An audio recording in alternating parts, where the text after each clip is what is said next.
बिस्मिल्लाहिर्रहमानिर्रहीम। क़ुरबानी किस पे वाजिब है? इमाम इब्न माजा रहमतुल्लाह तआला अलैह सुनन इब्न माजा के अंदर रवायत लाए हैं और उसके लिए उन्होंने बाब ये बांधा है, बाबुल अदाही वाजिबतुन है या अमला, कि क़ुरबानी वाजिब है या नहीं है। इसके तहत हज़रत अबू हुरैरा रज़ियल्लाहु ताला अन्हु से रवायत लाए हैं कि रसूल कायनात सल्लल्लाहु ताला अलैहि वसल्लम ने इरशाद फरमाया, मन कान लहू साअतुन वलम युदही, जिस बंदे के पास वुसअत है, ताकत है, इसके बावजूद वो क़ुरबानी नहीं करता, फ़ला यक़रबन्ना मुसल्लना, वो हमारे मुसल्ले के करीब ना आए। यानी ताकत के बावजूद जो क़ुरबानी ना करे तो नाराज़गी का इजहार किया गया कि वो नमाज ईद पढ़ने का हकदार नहीं है। ताकत से मुराद ये है कि जो ज़रूरियात ज़िंदगी हैं, हाजात असलियाँ हैं, मकान ज़ाती हो, कर्ज़ से फ़ारिग़ हो, घर की कोई ज़रूरी चीज़, कारोबार के मुतालिक या ऐसी चीज़ जिसके बग़ैर ज़रूरियात ज़िंदगी जो है वो पूरी नहीं होती, मसला बनता है। उसके बाद अपने ज़रूरी ख़र्च के अलावा जिस बंदे के पास इतनी ताकत है कि वो क़ुरबानी दे सके तो उस पर क़ुरबानी देना वाजिब है। अगर नहीं देगा तो गुनहगार होगा।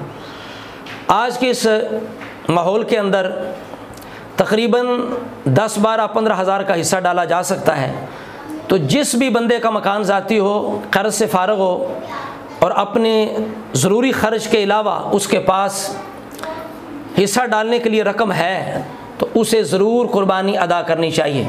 एक घर के अंदर कई दफ़ा 2-3 भाई होते हैं, 2-3 अफराद होते हैं कि जो अपने अपने कारोबार करते हैं, बेरोज़गार होते हैं, तो सब के लिए ज़रूरी है कि वो अपनी तरफ से क़ुरबानी अदा करें। इसके अलावा ये मसला हर साल पूछा जाता है कि क्या हर साल बंदे पे क़ुरबानी वाजिब है? क्योंकि मैंने इतने साल पहले अपनी तरफ से दी थी, फिर उसके बाद अपने वालिदैन की तरफ से दी, फिर अपनी बीवी की तरफ से दी, अब मैं फ़लाँ की तरफ से देना चाहता हूँ, तो मैं क्या करूँ? तो ये मसला बार बार पूछा जाता है। उलमा से मसाइल पूछना बड़ी अच्छी बात है, लेकिन कुछ चीज़ों के बारे में अपने ज़मीर से भी फतवा लेना चाहिए, अपने अंदर से पूछना चाहिए, दिल से, कि हम पर क़ुरबानी बनती है या नहीं बनती। जिस रब की इतनी नवाज़ें हैं, इतने करम हैं, इतने एहसान हैं, उसके रास्ते में जब खर्च करने की बारी है तो हम हीले बहाने तलाश करना शुरू कर दें। हमें सोचना चाहिए कि हम अपनी ज़रूरत के लिए मकान बनाना हो, शादी करनी हो, तो कर्ज़ लेके भी हम सारा कुछ कर लेते हैं। तो जब अल्लाह के रास्ते में ख़र्च करने की बारी आती है तो उस वक़्त हम गुंजाइशें निकालना शुरू कर देते हैं। हमें सोचना चाहिए कि जिस रब के इतने फ़ज़ल हैं, इतनी इनायतें हैं, इतने करम हैं, सारा कुछ उसका दिया हुआ है, तो हमें खुशदिली के साथ क़ुरबानी करनी चाहिए। जिस बंदे का मकान ज़ाती है, कर्ज़ से फ़ारिग़ है, उसे शुक्र अदा करना चाहिए, और अगर ज़रूरी ख़र्च के अलावा उसके पास पैसे हों तो उसे ज़रूर क़ुरबानी करनी चाहिए। जिस बंदे के पास हर साल क़ुरबानी देने की ताकत है तो उसके लिए ज़रूरी है कि पहले अपनी तरफ से क़ुरबानी दे, अपना हिस्सा जो है उसका इंतज़ाम करे।